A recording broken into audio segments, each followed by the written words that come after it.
Welcome to week 2. This week we are going to look specifically at Elaine Robinson's book and develop more clearly the connections between this narrative of race and theology, or the ways in which Christianity and the church have participated in the writing of this narrative or this story.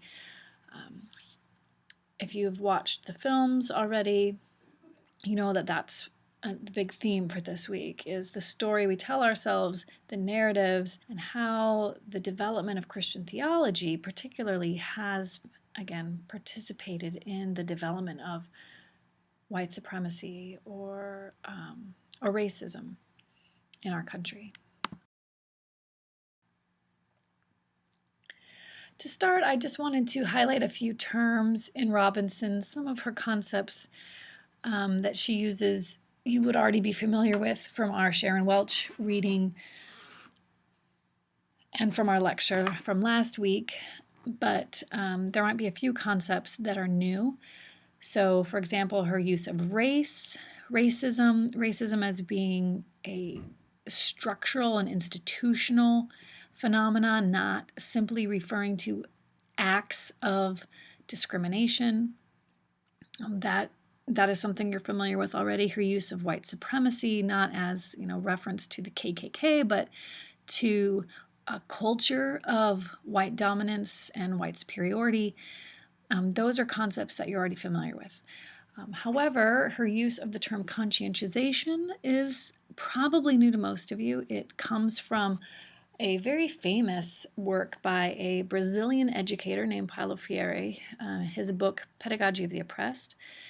It's been very popular in Latin America, in Latin American theology, in Latino and Latina theologies, but also elsewhere. And they read it in the social work program here in Ambrose, for example.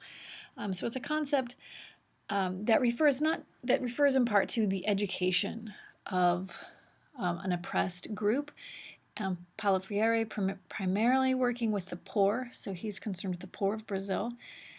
Here we're expanding that, of course, to talk about oppressed minority groups, especially racial groups. So it refers to growing aware of one's oppression and the causes of that oppression. So it's an education process, an awakening to one's situation and the reasons for it. But that's not it. It's not only becoming aware and becoming conscious. It is also the action of organizing oneself into a movement to make social change. So it is also the organizing and the action to change that status and to change society so that there are not these categories of oppression. Elaine Robinson also talks about the social construction of race.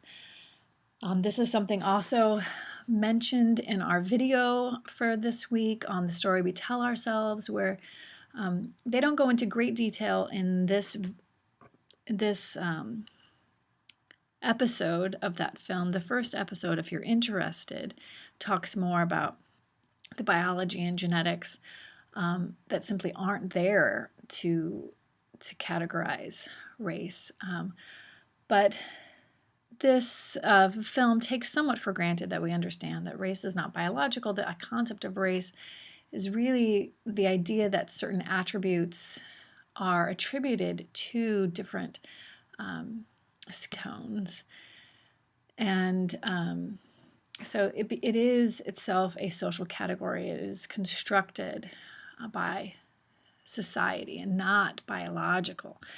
And it is used, of course, to justify systems of power and subjugation. So it was developed in our country, as you watch the film, to deal with the Native American population and then to justify enslavement, chattel slavery of Africans who were brought to this continent. So it was developed for the purpose of money, power, and land.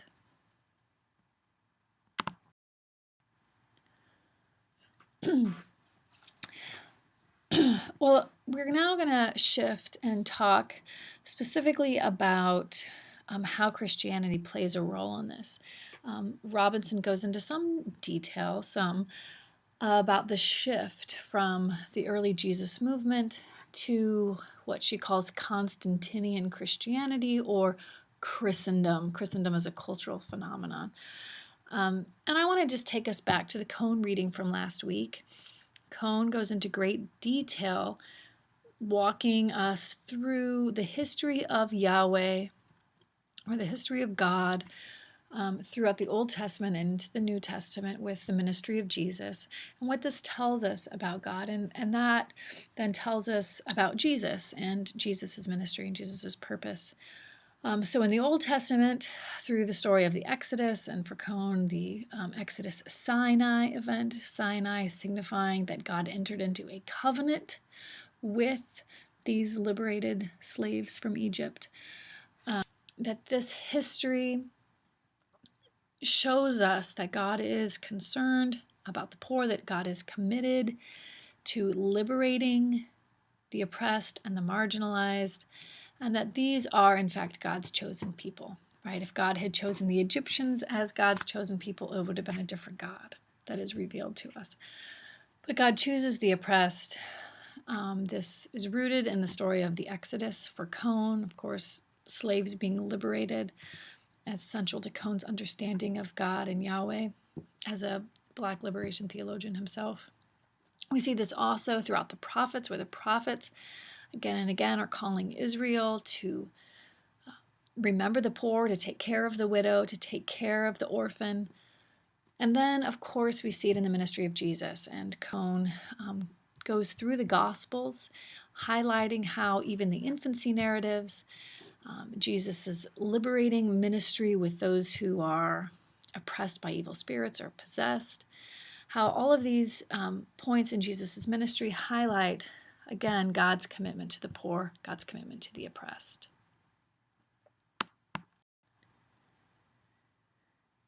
Well, of course, after Jesus died and resurrected and ascended into heaven, the Jesus movement was simply a group of Jewish followers of Jesus who still went to the synagogue, who still considered themselves Jewish, but believed Jesus to be the Messiah.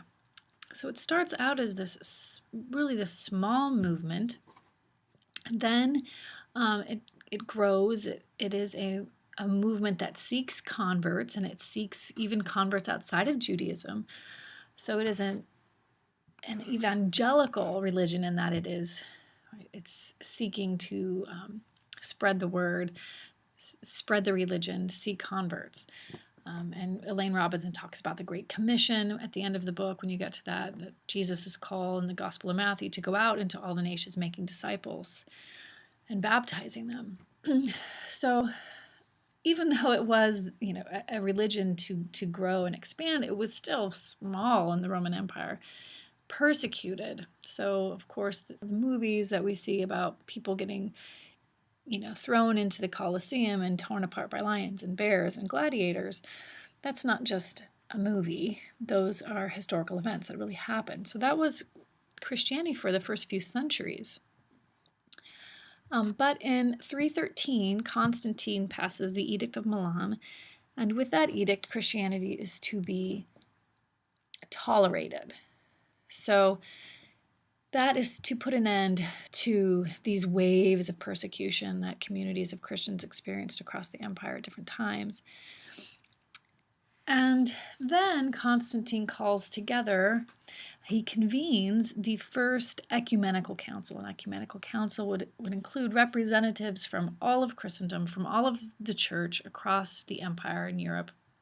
Everywhere Christianity had spread, they would send a bishop to the council. And at this council, they were specifically concerned with figuring out what the church is going to teach about who Jesus is. Is Jesus God? Is the Son incarnate in Jesus God, or is the Son something less than God, a demigod or a creature of God?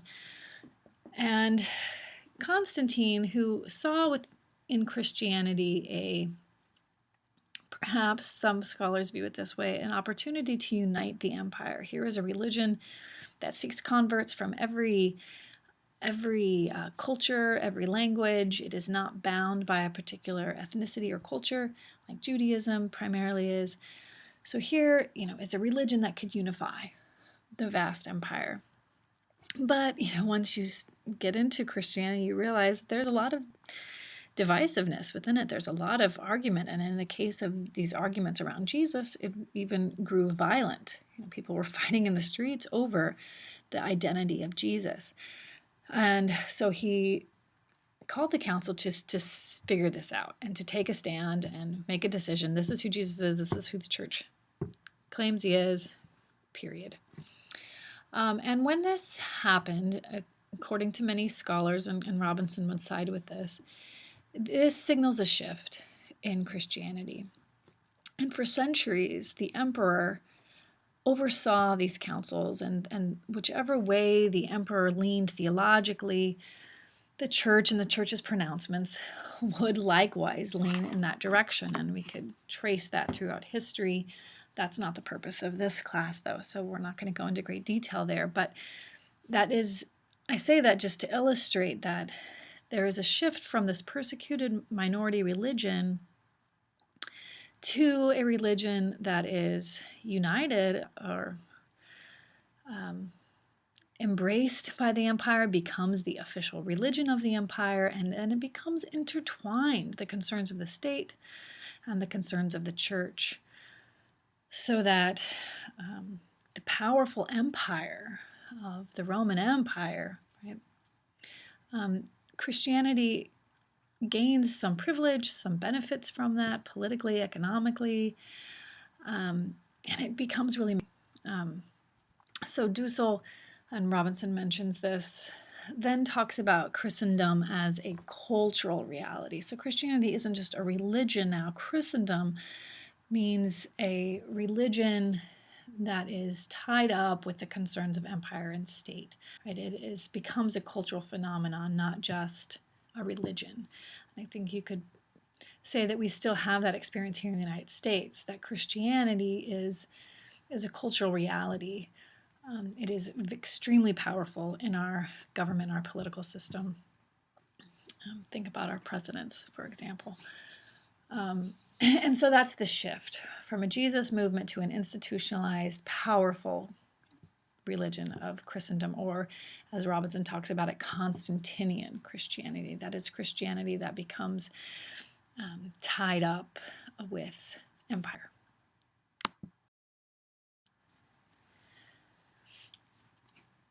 J. Cameron Carter is a theologian who teaches at Duke Divinity School. He's written a very, very influential book called Race, a Theological Account. And in his book, he traces race and the development of the concept of race back all the way to Christianity's dealing with the Jewishness of Jesus. And he sees a time, and it's a very big book, so he has lots of research to back him up. But what happens theologically is that Christianity begins to lose a sense of the Jewishness of Jesus. So Jesus' Jewish identity, his Jewish body, becomes insignificant to the theologies that are being developed about Jesus or within Christianity. So we were just talking about Christology on the last slide when we talked about the Council of Nicaea and Constantine convening this first council to figure out who Jesus is. Well, eventually, the fact that Jesus was a Jew becomes just insignificant to the theologies that are written Jesus. And Christianity, in doing that, then becomes able to otherize the Jewish people. Cameron Carter uses the term orientalized because it has its roots in post-colonial theory. It's sort of the othering of Asian peoples. So people from the Middle East all the way across the continent and into the South Pacific are Orientalized. They're othered in this radical way. And Israel becomes Orientalized. They become racialized. They become associated with this, the other, different from us, foreign. And then Jewishness can contrast whiteness and the European. Cameron Carter specifically deals with Kant when he talks about how race creeps into modernity.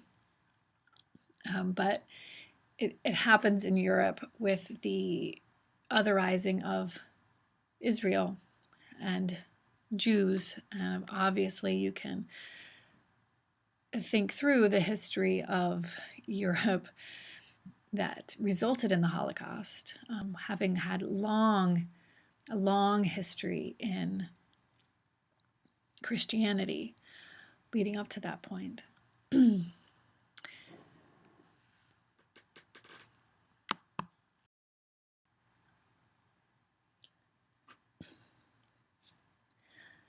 Another way that Christian theology has become complicit in the narrative of race pertains to other shifts that occurred as Christian belief becomes systematized. I'm actually a scholar of systematic theology. My PhD is in systematic theology, so I'm not saying all of it is bad, but it is influenced by certain ideals from modernity, from modern Europe and modern philosophy. Whereas the early Christian movement, the early Jesus movement, was very communal. Right? They shared their goods and so on. It becomes very much focused on the individual. So, for example, salvation is about your personal relationship with Jesus, rather than a communal experience of people coming together and receiving the sacraments together. It becomes focused on this ideal, autonomous, independent individual rather than the communal interdependency of the early community, the early Christian community. Another shift that we see this time in theology is that in the Enlightenment, the Age of Reason, and the Scientific Revolution, everything is supposed to be, knowledge is objective. There are things you're supposed to be able to just know because it is science, it is math, it is fact. Of course, now we know that even science is interpreted. Right? You put together experiments. The way you put them together impacts the results that you get. You collect data, you interpret data, but there's all these elements of interpretation that go into it, not just purely factual, uninterpreted. But this was certainly the ideal. And so theology, in order to be accepted in the academy at this time, sought to do likewise.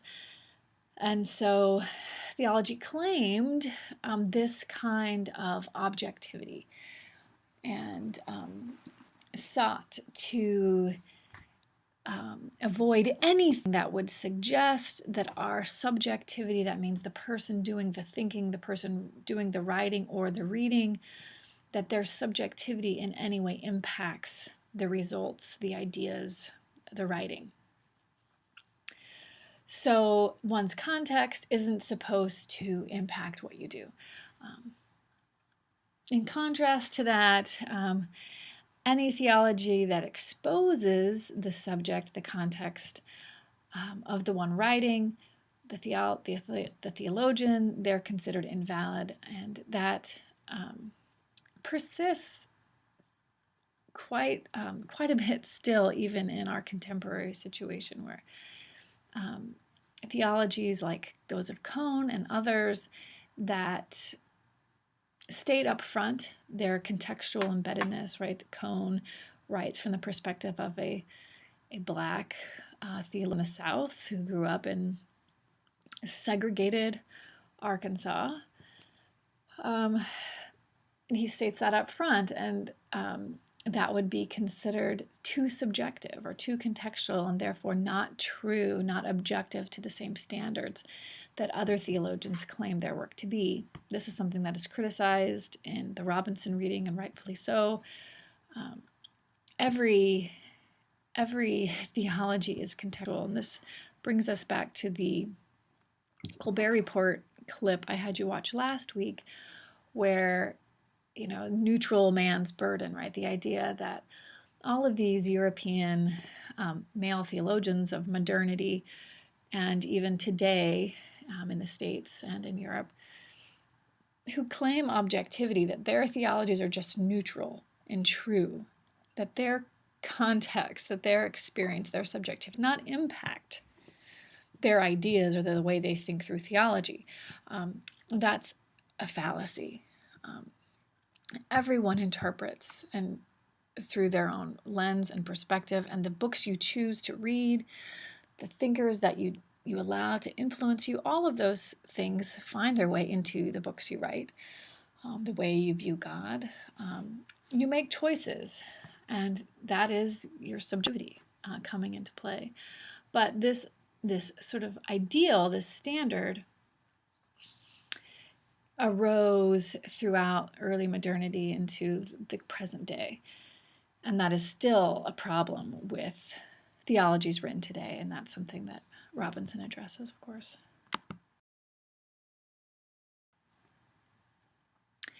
Here, I just want to highlight very briefly something that we will talk about in much more detail as we go through this course together, is the relationship between Christianity and particular groups that we'll be studying, and how the way that Christianity is introduced in these contexts is highly problematic, and it makes for very complicated relationships. So obviously for the American Indian, for the First Nations and peoples that lived in the United States when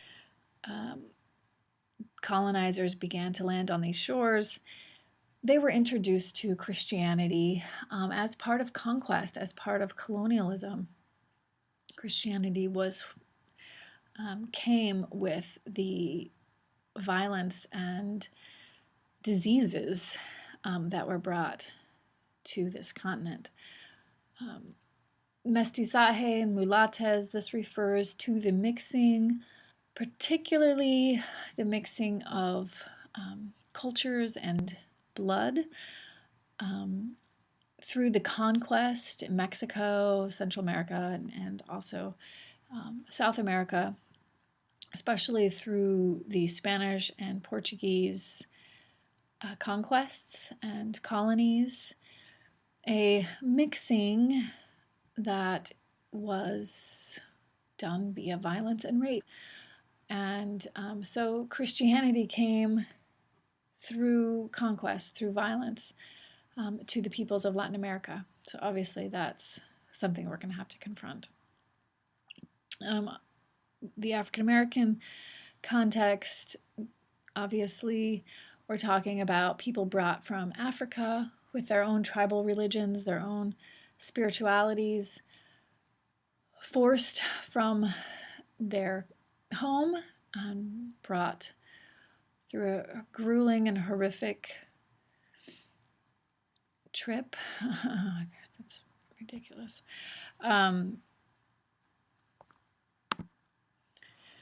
Through the Middle Passage here to the United States to be slaves, and Christianity was brought to African slaves in this context, right? As slaves, as chattel slaves, and brutalized and terrorized.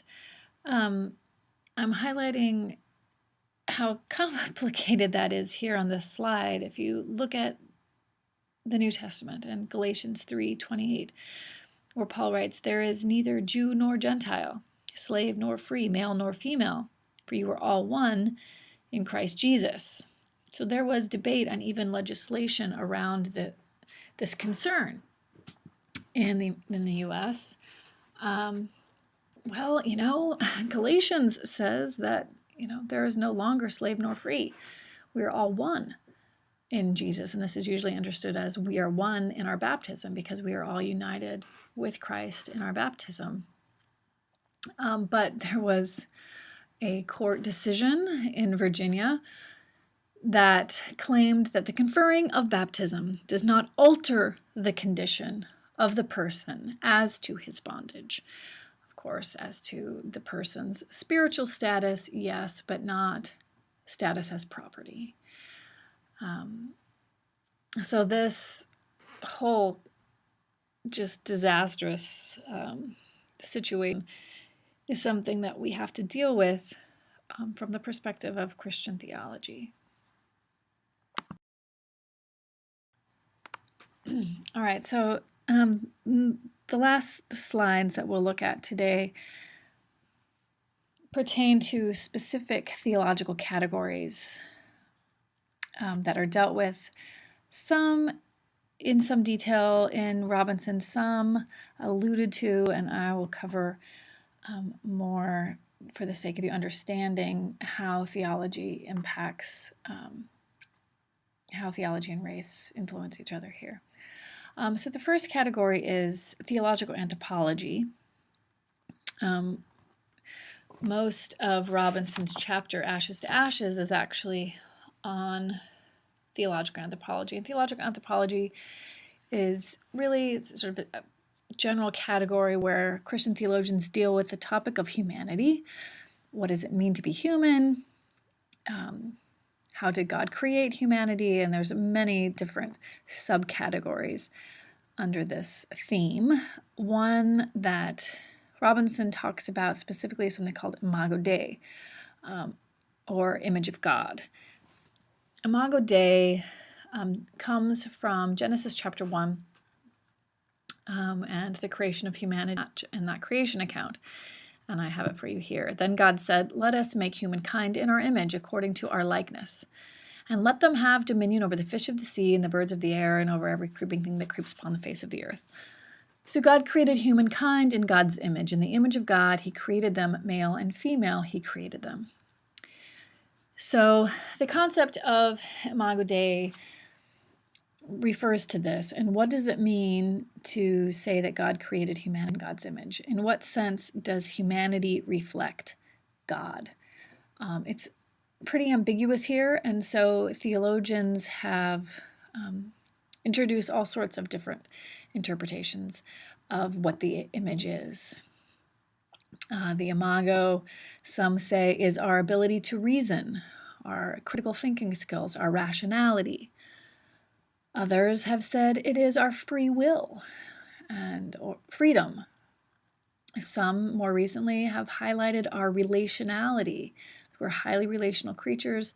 God is also in relationship even within God's self due to the doctrine of the Trinity or God's Trinitarian life. And so we reflect God by being relational, being created to be in relationship with each other and with God.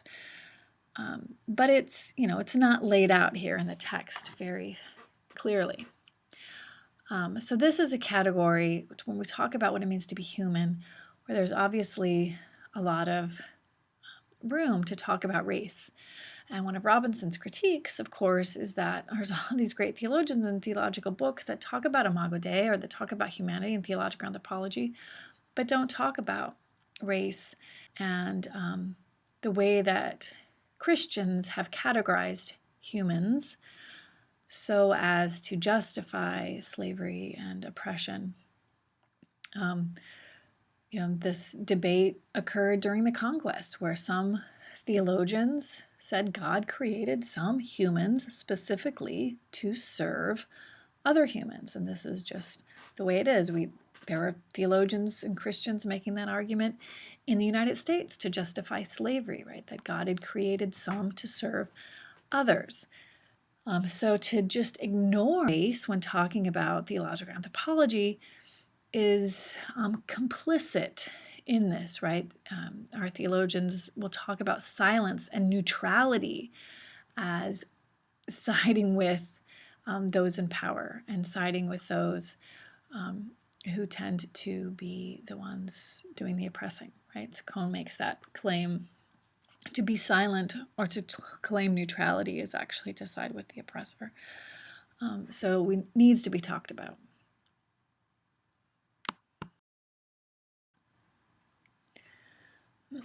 Something else that, another category where this should be addressed is in the category of sin. Obviously, people are familiar with sin as being part of Christian theology, the idea of sin and sin entering the world and what that does to our relationship with God and each other. Well, Christianity has tended over time to look at sin in a very individual terms, right? That we're concerned about my sin. And I pray to have, my specific acts of sin. I told this fib, or I cheated on my taxes, or what have you. And these are my sins, or I had this mean thought. These individual sins become the problem that Christian theology deals with, right? With talk about salvation and the work of Jesus. So the whole system of Christian theology becomes directed at dealing with this problem of sin. And if the problem of sin is, these specific, acts against God or God's law or against each other, rather than looking at whole structures of sin, then we ignore the large systemic issues of sin that we participate in and that we, in fact, depending upon our position and our race, may benefit from. And so here, viewing sin as an individual problem obscures the systemic, social, institutionalized sinful structures in which we participate and from which particular races, classes, and genders benefit. If this is systemic and social and not just individual, then salvation has to be looked at in systemic and social ways as well. And salvation has to deal with that, has to restore the social, the communal. So most theologians that work in these categories look at salvation as liberation, as freedom. And I want you to think for a bit about the way that Gloria Yamato, Sharon Welch, and now Elaine Robinson have talked about the oppressor or the one who benefits from a system of white supremacy, even a privileged ally. In what sense does work for justice need to occur for the sake of the oppressor? Not just, I'm a white woman, for example, and I want to work toward racial justice for the sake of all of these people of color. Well, it shouldn't just be about me doing this for the sake of others, because I'm so charitable. But no, I need to do this work because I am bound up in a sinful structure. I am bound up in this system that is damaging me and my soul. I need to be liberated, right? I need to break out of that system. So it's not just about liberating people who can use our help. It is about freeing ourselves, working, with Christ to get out of this sinful structure and this institution that has ravaged and oppressed and enslaved millions of people. So the concept of salvation needs to be addressing the systemic level and not just, individually, like me being liberated from, greed or sloth or something like that. So salvation as liberation, it looks at bondage and captivity that whites might have, that the privileged might have, right? Being bound to these destructive ways of living in the world, but also to those who are in bondage to or captive or oppressed by these systems.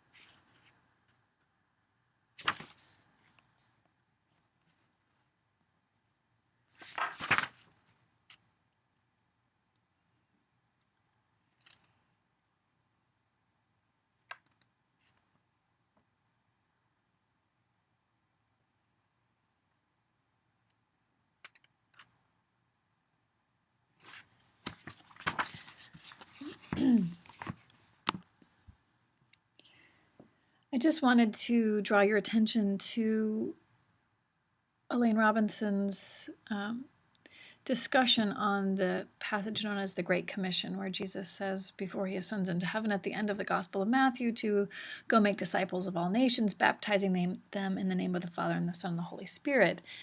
She talks about the way that this text has been used to justify manifest destiny, right? That drive to go west and claim and take all of this continent, that God has somehow given it to us, that it's providence, and we're going to go and we're going to bring them Jesus because Jesus told us to go make disciples.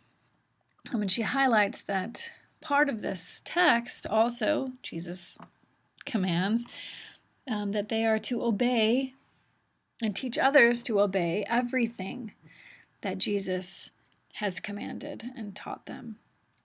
So that the rest of Jesus's ministry, right, his work with the poor, his talk about, really openly condemning the rich, especially in the Gospel of Luke, the amassing of wealth and capital, he has some parables on that, condemning it harshly.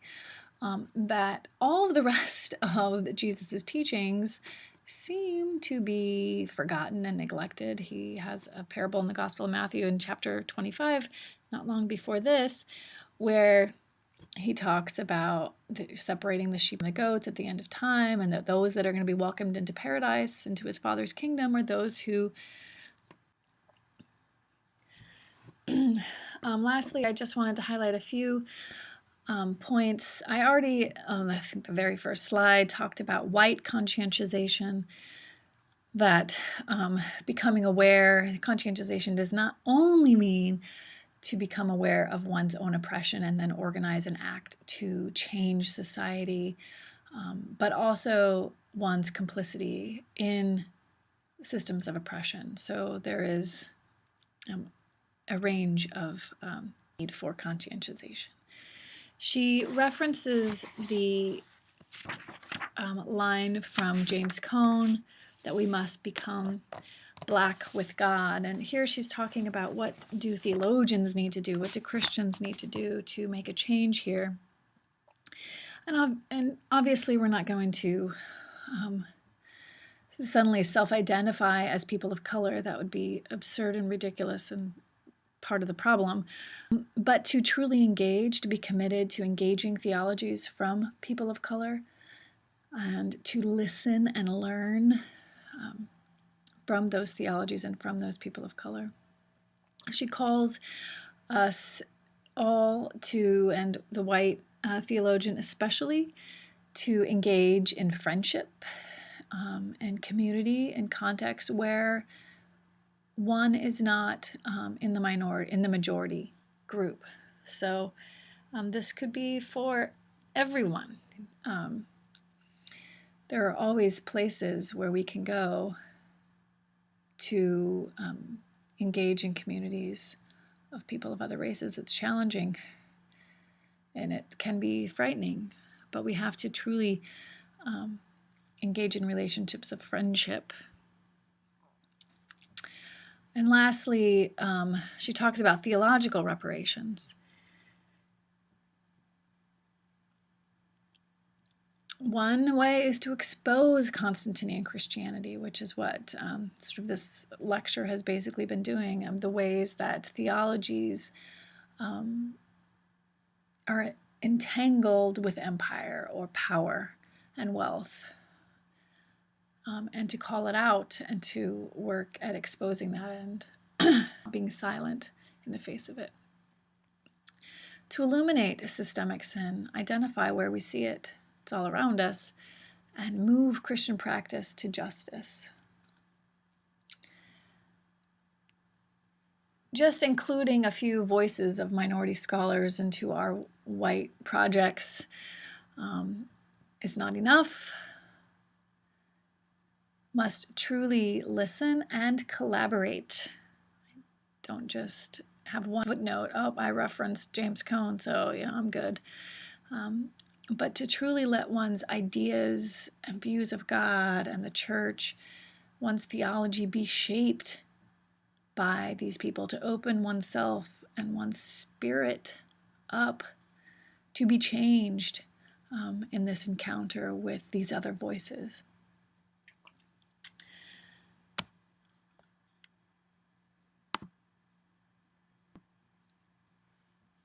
And in this, we can work